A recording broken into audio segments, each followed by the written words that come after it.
Hi guys, welcome back to the channel for this week 2 in the UTA100 training plan, and I think I'm about to run into Matt. You can pick that style out a mile away. I'll get back to you on week 2 in a minute. What's happening?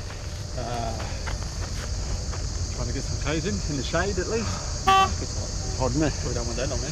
Hey? Have you just started or? No, I've been out for just on an hour. Oh, okay. You nearly done or? I'm going to do another 5. Alright. So, how long have you been out? 3k. I've seen once, mate.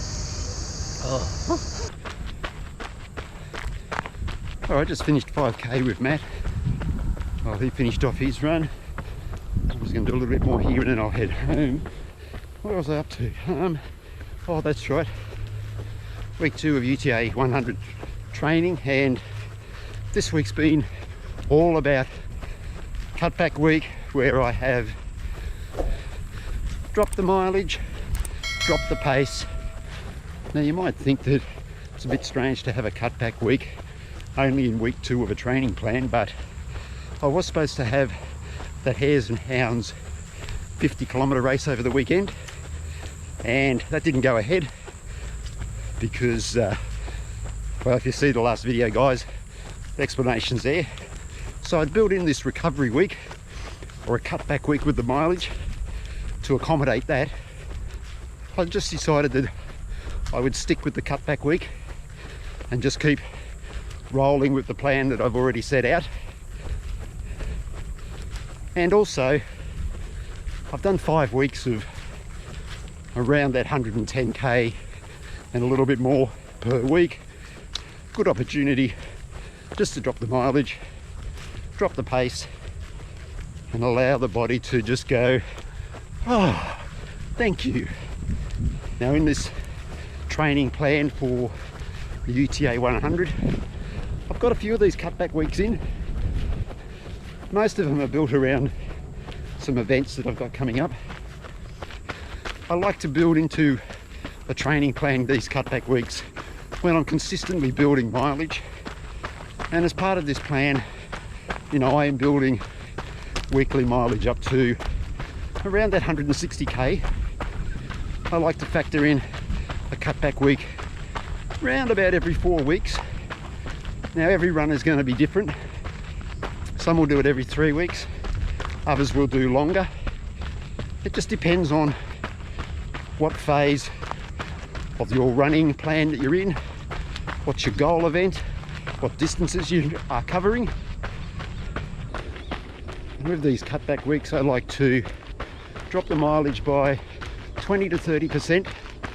Now again, it really depends on where you are with your running. Last week I did 123 kilometers in week 1 of this training plan. This week I will clock up just over 100k, so I've dropped it around 20%, and that's about the minimum that I'd like to do with these cutback weeks. Later in the training plan I will do a higher percentage. A lot of reasons for having a cutback week. Just allows the body to recover, repair, and helps the body to get stronger as well. I read an article not long ago about Ryan Hall, the American marathon record holder, and he introduced a cutback week into his training every 7th week. Now he did that because of some religious beliefs, but he said it worked for him in the fact that he felt stronger after having a week of lower mileage, and he was able to really punch out some good sessions after having that cutback week. Now, one really important reason that I forgot to mention out on that run, and that is injury prevention.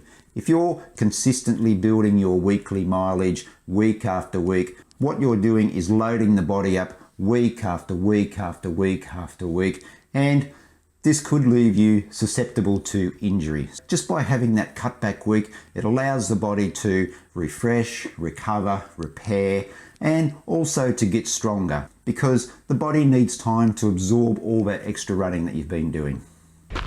Cutback weeks can look different for all types of runners.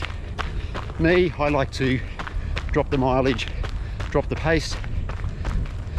Other runners like to drop the mileage but maintain the intensity.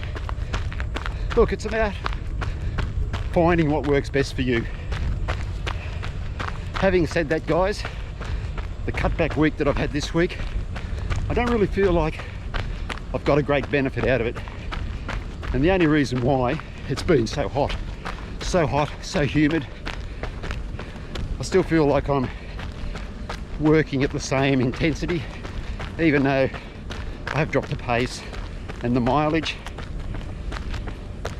But it's just been, the humidity has made it just that little bit more difficult. But overall for the week, happy to have done the lower mileage, but I don't feel that I've got the full benefit of the recovery and freshening up because of that heat and humidity. Just a little hill, taking my breath. With the cutback weeks later in the program, when it does cool off, we'll see much more of a benefit from them. And also I'll be doing a lot higher mileage, so the cutback weeks will really work out well. Just watch this car.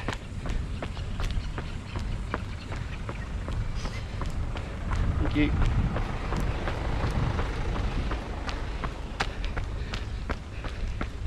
Now, not all runners take cutback weeks.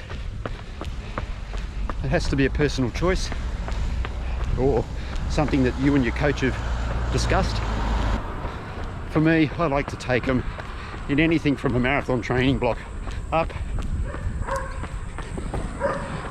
4 will work out really well in this training plan.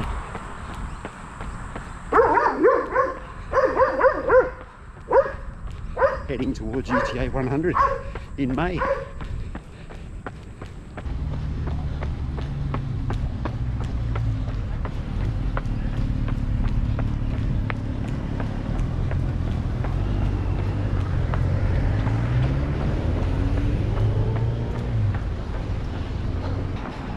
So I'm going to finish this run off, then I'll show you what the cutback week looked like, week 2 of this training plan. Hi again, guys. Really quickly, I'm going to run through week 2 of this UTA 100 training block. I'll call it up here on screen so you can see what I'm talking about as we go through it. Shortest run of the week, 7 kilometers on the Saturday. That was at a park run. Longest run of the week on the Wednesday, 23 kilometers. The most pleasing aspect of the whole week, other than the cutback mileage of 101 kilometers, was my heart rate level.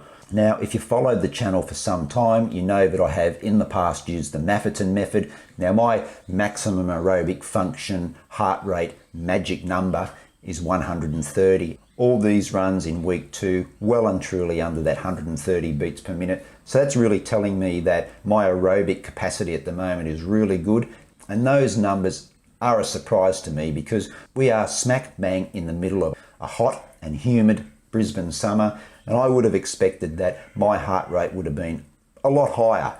Now, I've said many times here on the channel that when it's warmer, the heart works harder to push more blood through the body to keep us cool, and it's only natural that the heart rate will be higher during the summer months. Those numbers are really pleasing to me. The numbers there under that 120 beats per minute, just take into account, guys, that I do stop for water quite a bit when it is warm. When you do stop, your heart rate will come down, and that's just an average for all of those runs. So just keep that in mind when you're looking at those heart rate figures. And I think, if I remember, there was a comment to the video where I put this training plan together, and I think it came from Badder, and he said basically I would stick to MAF if I was you. I'm not sticking to MAF for this training block to prepare for the UTA 100, but what that's showing me is that my body is really in tune now with my aerobic zone, I guess you could say, and my easy runs now are well in that aerobic zone. It just means that I'm not putting too much stress on my body as I'm increasing the mileage, and that's why